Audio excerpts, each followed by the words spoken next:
Quando eu iniciei na calistenia, o meu treino era exclusivamente fazer barra fixa e flexões. E apenas com estes exercícios eu achava que ia conseguir alcançar um resultado surpreendente dentro da calistenia. Mas com o passar do tempo, apesar de eu conseguir algum resultado no início, eu comecei a perceber que eu fiquei estacado, não conseguia progredir para nenhum outro nível dentro da calistenia e nem mesmo desenvolver novos exercícios.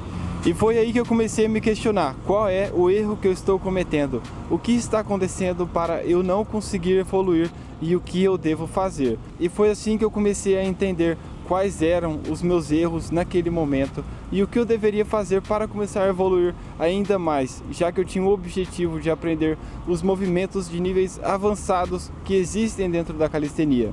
E hoje eu compreendo quais são todos os erros que eu cometi naquela época e que eu deveria aplicar, que faria toda a diferença.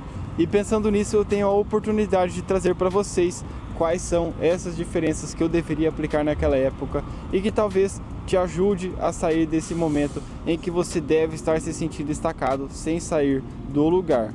Então fica comigo nesse vídeo até o final, porque são dicas essenciais para quem está começando na calistenia e até mesmo para quem pretende subir de nível. Apesar de ser fundamental você trabalhar muito com barra fixa e flexões, chega um momento em que você precisa pensar em novos exercícios para progredir. E é aí que entra a progressão de carga. Da mesma forma que em uma academia você precisa estar constantemente aumentando o seu peso durante os seus treinos, na calistenia você vai começar a pensar em procurar aumentar a sua dificuldade dentro dos treinos. Até porque é apenas dessa forma que você consegue alcançar uma hipertrofia e aumentar a sua força máxima. Então o que acontece é que se você faz muitas repetições de barra fixa e flexões, você precisa começar a fazer novos exercícios. E aí eu comento com vocês algumas variações que vão dificultar os seus treinos e que você deve começar a aplicar ainda hoje para substituir esses exercícios. Por exemplo, se você já consegue fazer muita barra fixa,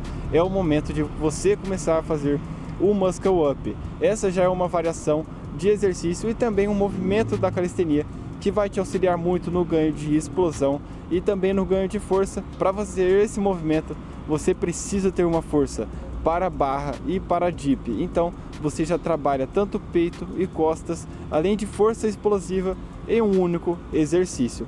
E veja que esse é um exercício que vai deixar o treino de vocês muito mais dinâmico e desafiador.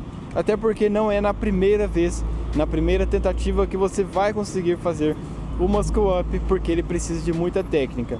E se você ainda não sabe fazer o Muscle Up e quer aprender a fazer outros movimentos que existem dentro da calistenia, eu tenho 2 cursos para você sair desde o nível iniciante, desde a sua primeira barra fixa e flexão, e ir para um nível avançado, aprendendo os movimentos que existem dentro da calistenia e com os exercícios mais eficientes para vocês evoluírem em pouco tempo. São cursos em que tem roteiros de treinos estruturados por mim mesmo e com videoaula apresentando a execução de cada treino, de cada exercício. Se você quer saber mais, clique no link abaixo que você vai ver toda a diferença de cada curso e também os benefícios. E você pode simplesmente entrar na minha comunidade do WhatsApp, que lá a gente sempre conversa sobre como evoluir. É gratuito e está aberto para você acessar também. E agora que você já aprendeu a fazer o Muscle Up, pode simplesmente começar a acrescentar circuitos dentro do seu treino envolvendo o Muscle Up. Então você vai fazer, por exemplo, 3 Muscle Up, 5 dips em cima da barra, 5 barras e finaliza com 5 flexões. Olha que circuito mais completo, que você vai trabalhar um superior inteiro apenas com um circuito. E veja que já são 4 exercícios em substituição apenas de uma barra fixa ou de uma flexão que você ia aplicar no seu dia a dia.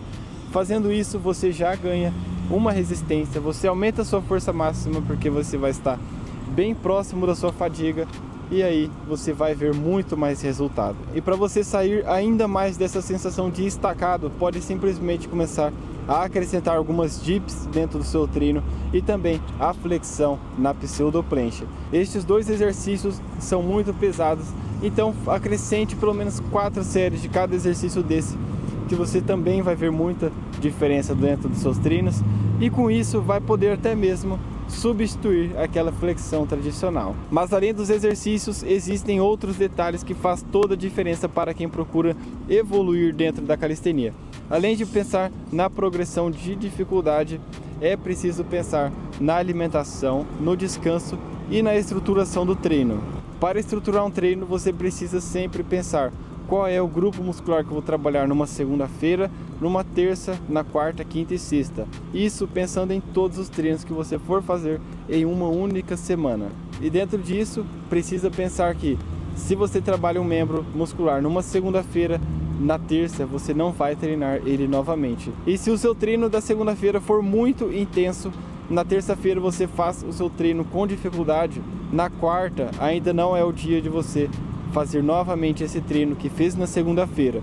É o momento de pensar talvez em um treino para recuperação mais leve ou até mesmo um descanso, dependendo da intensidade. E aí somente na quinta que você vai trabalhar esse membro novamente. Para isso você precisa pensar que o seu foco vai ser no treino da segunda, que vai ser tão intenso que você vai fazer somente um treino em que envolve esses grupos musculares apenas na quinta ou na sexta-feira. É claro que dentro da calistenia você faz exercícios que trabalham muitos músculos de forma secundária e querendo ou não você vai trabalhar ele novamente, mas você não vai ter o foco principal nele. Então é totalmente comum você trabalhar ele novamente, mas não na mesma intensidade. Eu já tenho um vídeo recente aqui no YouTube ensinando quais são os tipos de treinos que você deve estruturar durante uma semana, para você inclusive entender quais são os tipos de força que você precisa aplicar para desenvolver uma força dentro da calistenia. O link vai estar aqui em cima se você quiser assistir ele. É muito importante para você aprender a estruturar uma rotina de treino. E avançando, precisamos pensar sempre no descanso, nos dias em que nós não podemos treinar simplesmente para recuperação muscular. Tem dias que são muito importantes. Quando eu faço um treino muito intenso, eu já penso em nem treinar no dia seguinte, apenas para recuperação. E realmente tem feito muito resultado. Lá no passado, eu lembro que eu procurava fazer treinos todos os dias, até mesmo exercícios durante o meu dia todo, apenas para procurar por algum resultado. Mas isso não vinha de forma alguma. E descansando, eu vi que eu tenho mais resultado do que quando eu tento trabalhar meu corpo todos os dias. Então pense nesse descanso inteligente e até mesmo sobre estruturar uma rotina de treino. E depois disso você já até sabe o tempo de sono e também consumo de proteína. É preciso regular esses dois se você quer ainda mais resultado dentro da calistenia. Sim, estes dois últimos pontos eu tenho certeza que o objetivo de vocês vão ficar cada vez mais longe e vocês vão demorar muito para progredir. Então se eu aplicasse naquela época, quando eu iniciei e me sentia totalmente estacado dentro da calistenia, todos esses pontos que eu comentei aqui dentro, eu tenho certeza que eu teria um resultado muito diferente, que eu já teria outra força além da que eu já tenho hoje em dia. Mas nunca é tarde demais. Hoje eu aplico tudo isso que eu comentei, então é o momento de você começar a aplicar tudo isso também. Além de, se você tem esse objetivo, começar a treinar calistenia ainda hoje, porque pode ser feita em qualquer lugar. E se você gostou desse vídeo, deixa o joinha aqui embaixo e se inscreve no meu canal.